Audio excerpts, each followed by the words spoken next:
into the mind? Well, the first things usually when I'm over here is I'll get told at least 5 or 6 times a day, I hated you in 1981. And I think that's a compliment from an Aussie. I'm pretty pleased with that. Oh yeah, look, it's special. The Ashes isn't just special to the England and Australian players. The Ashes is probably the most watched series around the world because it is special. There's so much history with it. To beat Australia, who I regard as the ultimate enemy, I actually came out here. Before that, I came out to Melbourne University on a Whitbread scholarship. And myself and the late Graham Stevenson, we were sent to Melbourne. And I think Mike Gatting and Bill Athy went to Sydney.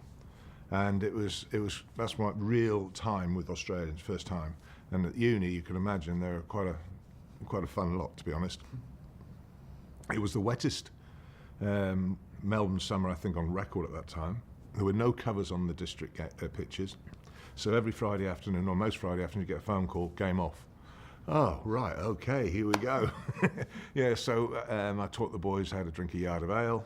And they showed me, took me down to Sorrento, Portsea, and places like this in the all around Melbourne and different venues in Melbourne, and made a lot of friends on that tour. No, look, I've been playing first-class cricket and what have you in the UK, so it wasn't that big a shock. No, I'd already played for England in one-day international, so they weren't going to scare me. Yeah. And everyone goes on, about sledging. Sledging, you only sledge players you can affect. Yeah. There's no point in some players you don't want to wake up, so you leave them be. Were you good at it? I didn't really do it. I don't think I did any sledging. No. It didn't bother me either way, giving or receiving. But you really. That was one of the great things in those days. At the end of the day's play, as I said, you'd have a beer. Now, we didn't have match referees because we didn't need them, because we had a beer in the dressing room. And if there's a problem, it usually got sorted out in that dressing room. You had a discussion. What was that all about, mate? Oh, yeah, just wind me up, blah, blah, blah. Oh, okay. So it didn't bother me. I actually used to find some of it quite amusing. And I used to think afterwards, I wonder if I played that back to you, what you'd really think of yourself. Because it didn't make a lot of sense to me. I think every player knows. That's why I find this rotation thing quite amusing. Oh, sorry, Viv, you got a great 200 yesterday, but you're not playing today. We're going to rest you. Well, the player himself would be appalled by that in his own right, or he should be. So I don't get the gist of that at all. If you want to, you should play when you can play, because you're going to have enough time when you can, with your own injuries, which inevitably you pick up somewhere along the line. So.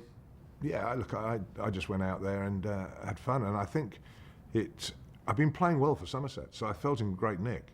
So I wasn't worried about that side of it, and went out there, and some came out the middle, some came off the edge, but if you go hard enough at it, it gives you a chance, and everywhere you went and everywhere you go, and no, it just took me to a different level, and. Which I probably took a little while to cope with as well, and learn to cope with it. But we were sort of thrown a bit to the wolves in those days. You didn't have, now they'd have people guiding them through it and helping them, and you'd have press liaison officers, and you have all this kind of thing. You have psychologists. Well, that would have been an interesting conversation. But you have all these guys in the dressing room now, and I think it's for that point of view, I think that's quite good. And quite important. There are other aspects I don't agree with, but that's by the by. So yeah, it took a little while to adjust, but it was a great feeling, and obviously very, very proud of what happened in that game, or that series. Well, I'm not one that's going to sit in my room. I find it quite bizarre now that guys sitting there and play these games and do things like that. Get out. Go and have a look round. I mean, okay, it's a different culture now, and it's just the way it was when I played Test cricket. You went out and you had a few drinks, and you mixed with the opposition quite a lot. And you'd go out and there'd be a barbecue at so-and-so's house, or go out for dinner. AB and Jane would go out, myself and Kath in London, go out for a restaurant in the evenings, and you'd have a couple of beers, and I love my wine, and I always enjoyed a glass or two of wine in the evenings, and it was just the way we were. We played every day of cricket. Every day was cricket just about. You didn't get, nowadays guys can go quite long periods without, they can go in the nets, but that's nothing. It's not anything like walking onto a pitch and playing in a real match situation. Well, I'll be honest with you, I didn't get a lot of sledging. So you want to stoke the fire? Well, I think so, yeah. And I think, and I didn't actually get verbally stuck into many players. I always remember Andy Roberts, who I think was one of the great fast bowlers.